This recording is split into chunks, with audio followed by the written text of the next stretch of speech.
And we're rolling. Hey guys, it's your buddy Jake Dominguez back with another movie review. Today I'm going to review a movie that most of you have probably never even heard of. So, that's a good start, isn't it? Today I'm going to review Man Down. It just barely came out on home video. I rented it today. I've been wanting to see it for a long time. Let's talk about it. Man Down is directed by, I believe his name is Montiel or something like that. Montiel. Yeah, that's his name. I wanted to make sure I got his name right, sir.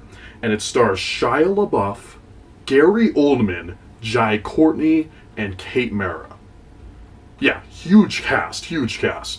And it tells the story of a man named Gabriel who was serving in the military. He's a Marine, and he meets with Gary Oldman, who's kind of like a military psychiatrist of some sort.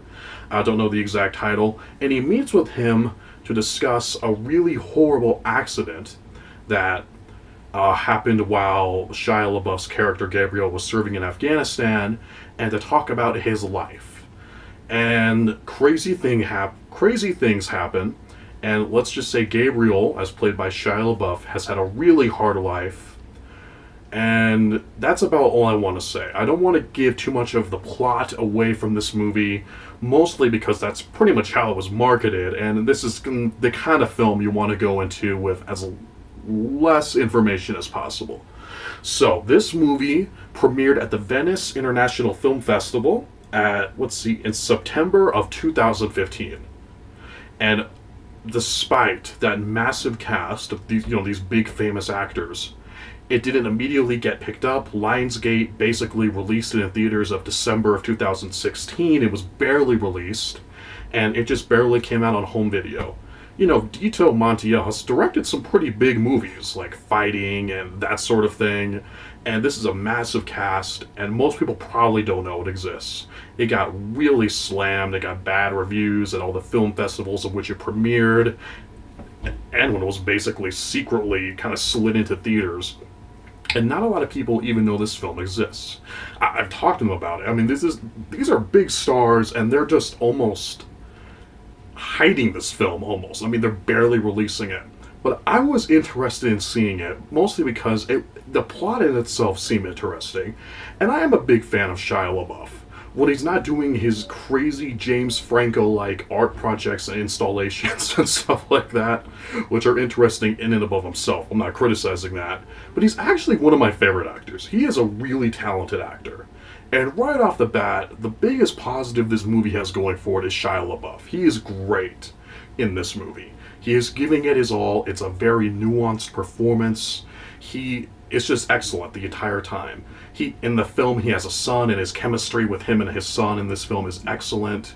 The chemistry between him and Gary Oldman was really tense. He is great. Shia LaBeouf really shines in this movie and shows what a really talented actor he can be.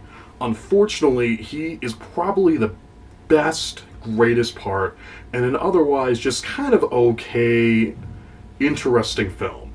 Man Down has some pretty serious problems. It's an interesting movie, and just to get out of the way, I did enjoy it. I liked the movie. I respect it for what it is, but it does have some problems. The biggest problem Man Down has is something which on one hand I respect it for doing, but I don't think it was completely successful. Man Down does this thing where it cuts from the present day to the past to a little later in the past to the future, and it kind of just cuts all to these different timelines. I love it when movies do that. I love it when filmmakers are brave enough to say, you know what, forget about the 3-act structure, we're going to do something original and interesting. And I love it when filmmakers do that. My favorite movies are movies where they mess up with 3-act structure and that sort of thing. And unfortunately, in this case, I don't think they were completely successful. It is a little confusing at times. And while watching this movie, even though it's interesting, I don't think they were completely successful. It's sometimes a little too confusing and experimental for its own good. I spent a lot of the movie kind of lost. And even though by the end of the film I understood what they were going for, I don't think they were 100% successful. And that's fine. Sometimes you aren't always 100% successful when you make art, when you make movies. and that's okay, you know. But while watching this film, that was the biggest problem I had with it. Another big problem I have with this film is something I want to be very vague about because I don't want to give it away, but there is a revelation of sorts that happens at the third act or so of this film. It's a bit of a plot twist, and while I bought it and it was like really cool and it was moving in the context of the film, I kind of saw it coming a little. I don't want to say I saw it coming a mile away, but maybe 10 feet away. Is that fair? I don't even know if that makes sense. I'm being too nice.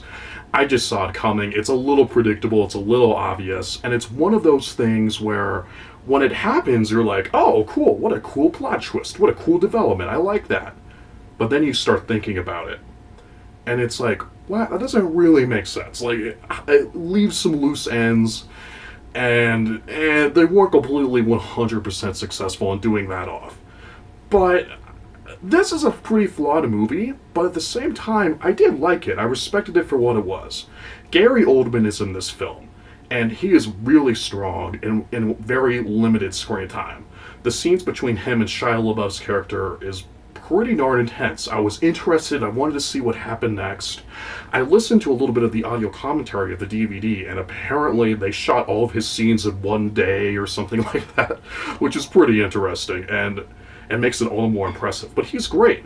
All the acting in this film is pretty fantastic. Even Jai Courtney, who got knocked a lot for some of the films like Terminator Genesis and Die Hard 5, you know, he's been in some pretty critically derided movies. He does really good here. He has a lot of heart. I like the scenes with Shia LaBeouf. All the cast is good. It's photographed pretty well. Some of the war scenes are pretty intense. I was into it. And it's one of those movies where even though it's not 100% successful, I respect it for what it was. Like, they tried, and I respect them for trying. And they obviously did it with not a lot of money. I'm not completely sure what the budget was for this film. I tried looking it up, but I couldn't get a concrete answer. But I do know the film was shot in a little over 20 days, and despite its huge cast of big stars, they clearly didn't have a lot of money to make this film. You know, and I respect that. I definitely respect that. And I was interested in seeing where this film was going to go, and I was moved by it. At the end of this film, I was moved by it. They are trying to make some big messages and statements in Man Down. They're trying to make some statements about post-traumatic stress disorder and how terrible our veterans are being treated after they serve our country and that sort of thing. It's a very strong anti-war film, and it's a film about family and loyalty. I think the filmmakers were trying to do something good. I mean, that's the thing. It's hard for me to really criticize a movie that clearly has people trying and clearly has good things in it. Maybe that's just me being nice, but that's the thing. It's kind of like, well, it doesn't really work, but I respect it, and I like what you did get right. And I think it was maybe the filmmakers were trying to handle more than they could with all these big statements and everything they could. They were trying to bite more than they can chew. But for what it is, it was interesting, and I did find myself moved. I think Shia LaBeouf does an excellent job in the film, and I am glad I saw it. So I'm going to give Man Down a B-. Solid B-. It is on DVD right now. I rented it, and I would recommend checking it out if you are interested in seeing it. It's not a perfect film, but Shia LaBeouf is excellent in it, and it's an interesting movie, and I respected it for trying. Well, guys, I have a few more reviews, which I'm going to upload very soon. Thank you so much for watching. Don't forget to like and subscribe, and never forget, I'm your friend. I'm always going to be there for you. You guys are the best. I'll see you next time.